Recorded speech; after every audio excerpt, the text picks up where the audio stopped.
David, you can start us off. Coach, the second half of the order was struggling all weekend, but they came through in that big sixth inning. What was it like for those guys to step up in a crunch situation with the series at stake and deliver? Well, it had been a tough weekend for the most part offensively, and you got to tip your hat to Ole Miss.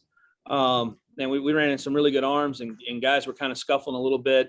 We talk all the time. It's a sign of a good player if he can be 0 for 3 and still get a hit in the fourth at bat. And I think some of our guys showed that today. Some of our better at bats were at the end of the game, and just battling and putting balls in play hard, controlling counts. And I thought those guys did a great job.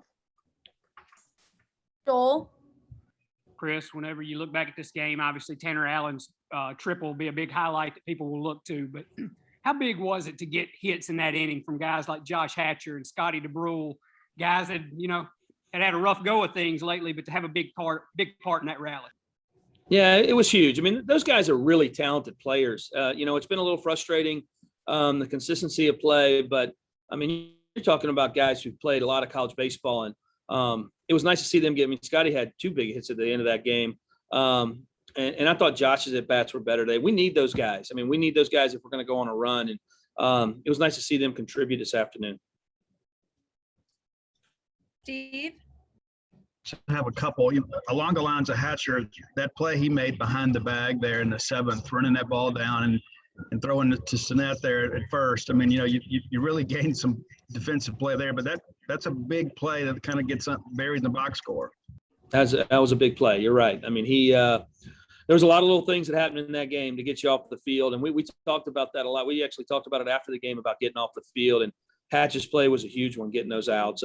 He's a really good defensive first baseman and can make a lot of plays, for us out there. And just following up, Coach, it's 16 of 19 in the series now, and this is not an Ole Miss baseball team that has been struggling. They have been really good the last several years. I know you can't really explain it. I know you're happy to have it, but what does it say about your team that you have dominated this series against a really good Ole Miss team for several years now? I don't know. I like I said, it's for me, I'm coach speak, and it's just about today. But there has been a lot of wins lately in this series, and it means a lot to our guys. I'm not going to say it doesn't mean a lot to their guys, but our guys, there's a lot of pride in this game. And you look at our roster, man. There's so many kids here from Mississippi. It's a big deal here, and I think a little bit of that was Jake Mangum took a lot of pride in the series and built that up. And then it's just hope we're just trying to keep the momentum going. Like you said, it's a good team, man. It's one of the better teams we've played this year. And I tip my cap to them because those were a couple of hard-fought games. Robbie?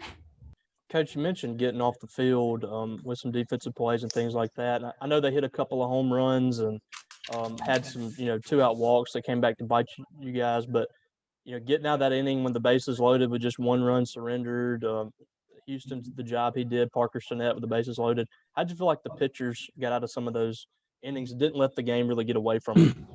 Well, I thought it was huge. And I thought Scott Foxhall did a great job managing the staff today. Just, every call he made. And if we make a couple more plays, we're probably, good. And then, they got 4 runs when, with 2 outs and nobody on, just a little bit of lack of focus from us, a walk and a homer, just a couple different things. But Jackson was good. I thought he had pretty good stuff early, and just I didn't want to lose the game early, and it felt like that inning had gotten away from him. We had to chase him all day yesterday, and we didn't want to have to chase. And I knew Hootie would be a good matchup. I thought Hootie was great. Hootie really threw his changeup in there. He had the 2 pitches he missed to the same hitter that hurt him. But besides that, he was really good. And then I think when you go Parker or Brandon, I thought Brandon Smith was good. And then obviously Landon there at the end. Some of those guys, Parker Sinnett hasn't pitched in many of those crowds, and Jackson Fristow or Hootie. I mean, I'm proud of those guys for getting out there and competing and getting used to it, because we'll be better in the long run and the more games we play like this. Steve? The big inning when TA gets the bases clear and triple there, I mean, that's a best-on-best situation. They got their best reliever on the hill, and you got probably your best leader up there. What's going through your mind in that situation? I know you've got a lot of confidence in TA, but, when that thing's beginning to unfold, what's it like in the dugout? I just turned to one of our coaches and I said, man, if this is the guy you'd want at the plate at this moment, if anybody's going to do it, it's going to be him. And it was a great matchup for us at that point. It was a good matchup for them too, but when he fell behind 2-0, you had a feeling that TA was going to get a swing off. And he's been really good of late. Just when we needed a big hit, he's gotten it for us.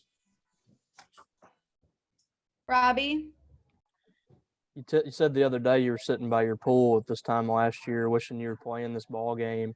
This week, I think the second most fans that have been here in school history on a weekend series. What was it like just seeing the ballpark back like that? Yeah, it's awesome. It's awesome. I mean, yesterday was a tough day when you don't give them anything to cheer for, and it's a giant crowd. And we leave, and I mean we're as frustrated as the fans, and you have to tip your hat to that guy. So being able to go out there today and get our fans into the game and letting them cheer and everything else, it was a lot of fun. And it's just it feels like we're getting back to some normalcy. I know there's still some time to go, but having our fan base there and cheering the way they did, it's pretty special.